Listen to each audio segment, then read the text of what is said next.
Bonjour. Aujourd'hui, on se penche sur le phénomène Blackpink. On a pas mal de sources sous la main, des bios, des articles récents, même des discussions de fans. Oui. L'idée, c'est de voir un peu ce qui fait leur succès, leur parcours et où elles se situent dans la K-pop en ce moment. Essayer de, voilà, de comprendre les points essentiels. Mhm. Et c'est un cas passionnant, je trouve, hein.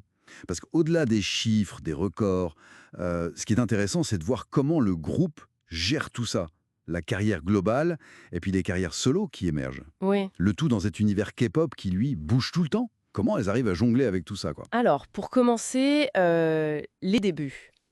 On est en 2016, YG Entertainment, une des grosses agences coréennes qui lance ce groupe. C'est ça. Le tournant, c'est Doudou Doudou en 2018.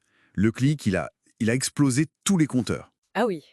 Et juste après, il y a Coachella en 2019. C'était pas juste le premier groupe féminin qui est pop à Coachella. Non, c'était une validation stratégique énorme sur la scène mondiale. Ça les a positionnés différemment, tu vois, pour un public occidental plus large. C'est clair, ça a accéléré les choses à l'international. Tout à fait. Et ensuite, ben, les albums confirment. The Album en 2020 et puis Born Pink en 2022. Celui-là, il a même atteint la première place du Billboard 200 aux États-Unis. Exactement. Et sur YouTube, n'en parlons pas, elles sont devenues l'artiste musical le plus suivi. C'est fou. Et ce succès collectif, il n'a pas empêché les parcours individuels de se dessiner très tôt, en fait. Jennie, très vite associée à Chanel, Human Chanel, Mhm. Jisoo, qui apparemment avait failli commencer comme actrice avant même le groupe, Rosé, repérée jeune en Australie. Tous ces petits détails, ça nourrit l'image du groupe, mais ça préparait aussi, peut-être sans le dire, les activités solo. Justement, les solos. Fin 2023, il y a cette nouvelle que tout le monde attendait, le renouvellement du contrat de groupe avec ITZY. Oui, crucial. Et en parallèle, eh ben, les carrières solo, elles prennent vraiment leur envol. Jenny, Rosé, Lisa, elles cartonnent chacune de leur côté. Et Jisoo confirme aussi comme actrice. C'est cette gestion un peu hybride qui est super intéressante. Comment tu maintiens la force du groupe uni tout en laissant s'épanouir des identités artistiques fortes et distinctes.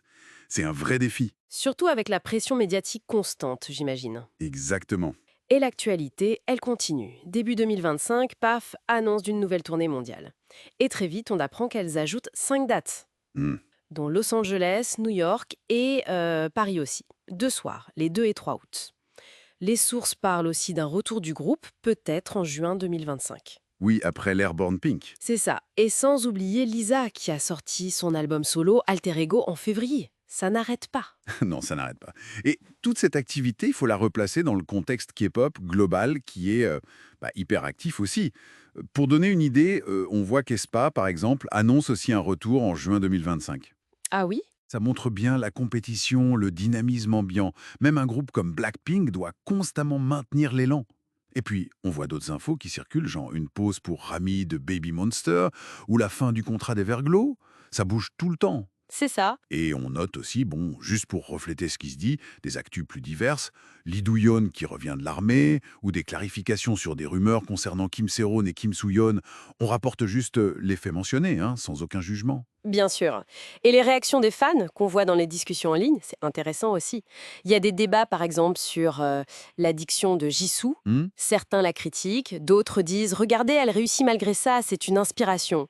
Ou alors, autre exemple, les discussions autour de Jennie sans maquillage, avec des avis très partagés. Ben oui, ces discussions, elles sont souvent passionnées, parfois polarisées. Ça montre l'investissement des fans, quoi. Ça fait partie intégrante du phénomène. Complètement. Et puis, l'influence individuelle, elle est très concrète. Rosé, par exemple, ambassadrice mondiale pour ISL, pour Tiffany Co., c'est énorme. Ça montre que leur impact va bien au-delà de la musique seule. Tout à fait. Donc, si on résume rapidement, on a un groupe au succès qui dure, qui continue de s'étendre dans le monde entier, tout en gérant plutôt bien, on dirait, les carrières solo. C'est ça, Et tout ça dans une industrie K-pop qui est elle-même en pleine ébullition. exactement. Ce qui nous amène peut-être à une question, un peu pour ouvrir la réflexion. Au-delà des chiffres, comment est-ce que cette gestion de carrière, à la fois groupe et solo, et cette pression médiatique non-stop, commence à redéfinir l'idée même de longévité pour une icône pop mondiale comme Blackpink? Bonne question. Qu'est-ce que ça veut dire pour l'avenir de ce type de groupe? Voilà. C'est une piste à creuser peut-être.